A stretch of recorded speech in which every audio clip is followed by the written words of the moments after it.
The air in the suburban household didn't crackle with the fire of active resentment. Instead, it hummed with the steady, irritating drone of a one-sided conversation.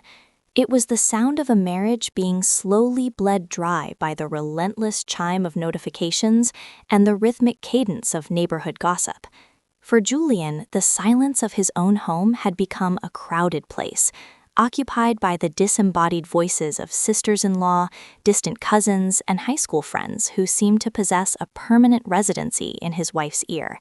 He watched the woman he loved drift behind a glass screen, her attention tethered to a digital umbilical cord that she refused to sever. Little did he know, this wasn't just a habit or a quirk. It was a psychological siege, and the walls of their life together were already beginning to crumble under the weight of 1,000 trivial phone calls.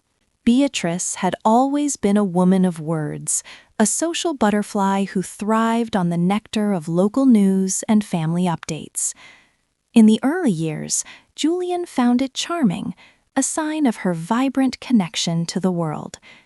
But as time wore on, the charm curdled into a suffocating obsession.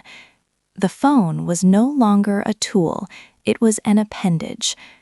Julian would descend the stairs for breakfast, hoping for a moment of shared quietude over coffee, only to find Beatrice already deep in the trenches of a morning debrief with her sister-in-law.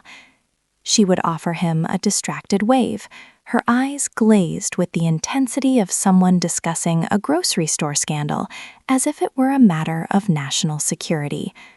When Julian dared to suggest that the morning hour was their time, Beatrice would pivot with practiced ease, claiming that work schedules dictated these windows of communication, as if gossip followed a strict corporate clock.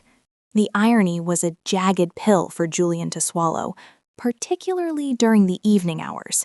He would return from a long day at the office to find a magnificent dinner spread across the table, a visual feast that served only as a backdrop for Beatrice's next telephonic excursion. The moment the family sat down, the ringtone would act as a starter's pistol. Beatrice would stand, motioning for Julian and the children to begin without her, and retreat to another room to patch up. The hypocrisy was staggering. Julian remembered vividly the times he had been scolded for answering a brief work email or taking a quick professional call during dinner. "You're with your family," she would declare with moral superiority. Yet when the caller was her friend Beth or the ubiquitous Dana, the sanctity of the dinner table was suddenly a negotiable concept. The tension reached a boiling point one Sunday evening, a night intended for a rare dinner out. As Julian stood by the door, keys in hand and patience wearing thin, Beatrice was embroiled in a marathon session with Dana. Julian paced, he pointed significantly at his watch, and he performed the universal wrap it up hand gesture with increasing desperation. Beatrice's response was a sharp, dismissive swat at the air, a gesture one might use to shoo away a particularly persistent housefly. 2 hours passed. The reservation died a quiet death. When Beatrice finally disconnected, she didn't offer an apology. She offered a shrug. She claimed she was too tired to go out now and suggested leftovers. When Julian's frustration manifested in the rhythmic slamming of cabinet doors, Beatrice looked at him with genuine confusion, wondering aloud why he had a hair across his ass. Julian's explosion was inevitable. He laid out the reality of the situation, that she had prioritized bullshitting over their plans, that her time management was a middle finger to his efforts. Beatrice, ever the victim in her own narrative, insisted she simply needed to catch up, as if her social life were a vital organ that would fail without constant stimulation. They agreed on a do-over breakfast for the following morning, a 9 a.m. departure that Julian hoped would signal a turning point. Instead, he found himself sitting on the sofa at 9:30, listening to the muffled sounds of laughter from upstairs. He entered the bedroom to find Beatrice in her pajamas, unshowered and fully engaged in another digital tryst with Dana. The intervention was swift and visceral. Julian reached out, plucked the device from her hand, and spoke directly into the void. He informed Dana that they were going to breakfast and that Beatrice was currently unavailable. He ended the call, powered down the device, and slid it into his pocket. The silence that followed was brief, shattered by Beatrice's transition into a state of pure, unadulterated fury.